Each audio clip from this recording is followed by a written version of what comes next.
जय श्रीराम, जय श्रीराम। नमस्कार मित्रांनो, आपला वार शनिवार परत एकदा सांगतो। आणि हे याच्यामध्ये 3 महत्त्वाचे मुद्दे आहेत: धर्मासाठी, धर्मयुद्धासाठी, धर्मयोद्ध्यांसाठी। धर्मासाठी म्हणजे काय तर आपण आपला वेळ धर्मासाठी कमीत कमी आठवड्यातील 1 तास 2 तास द्यावे। धर्मयुद्ध म्हणजे काय? आपल्या विरोधात चाललेलं लँड जिहाद असेल, लव जिहाद असेल किंवा आपल्या मंदिरावर होणारे आक्रमण असेल, हे थांबवण्यासाठी हे धर्मयुद्ध आहे। त्यामध्ये कायद्याच्या चौकटीत बसून पूर्णपणे विरोध हा करायलाच पाहिजे, हे एक महत्त्वाचा मुद्दा आहे।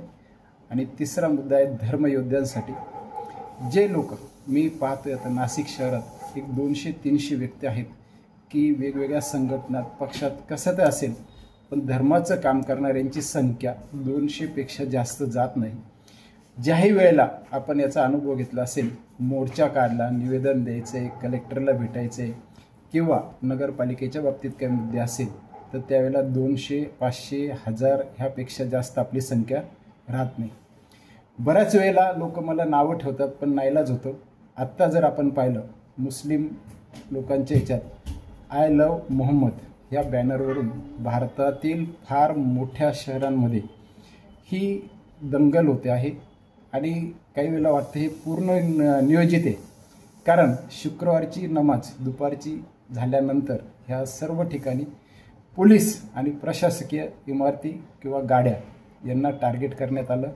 त्याचबरोबर फार मोठ्या प्रमाणात हिंदूंच्याही घरांचे काही गाड्यांचं नुकसान करण्यात आलेलं आहे।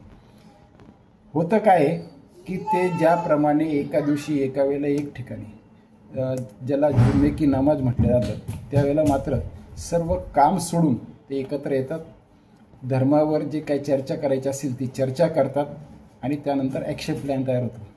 आपल्या धर्मामध्ये असं कुठेही नाही, म्हणूनच त्यांनी 56 देश केले आणि आपला आजही एकही हिंदू राष्ट्र होऊ शकत नाही। ही खेदाची बाब आहे। आणि म्हणूनच मी सगळ्यांना विनंती करतो की बाबा संध्याकाळी 7ला आरतीला मंदिरात जा।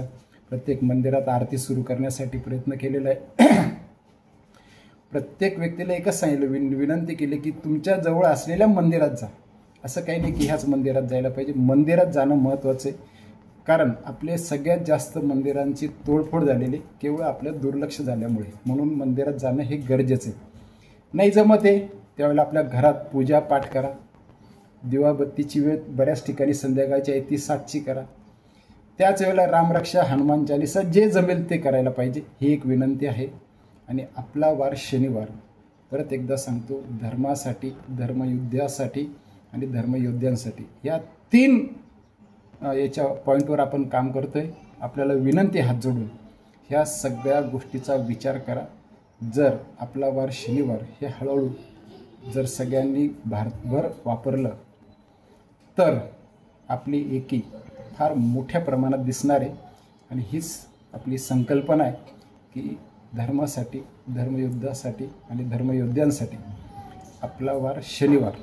आणखीन तुम्हाला एक खास विनंती करून सांगतो, इथे कुठेही कायदा हातात घ्यायचा नाही, कायदेशीर बाबीचा पूर्ण वापर करत प्रत्येक गोष्टीला हा विरोध करावाच लागेल, त्याशिवाय आपल्याला गत्यंतर नाही।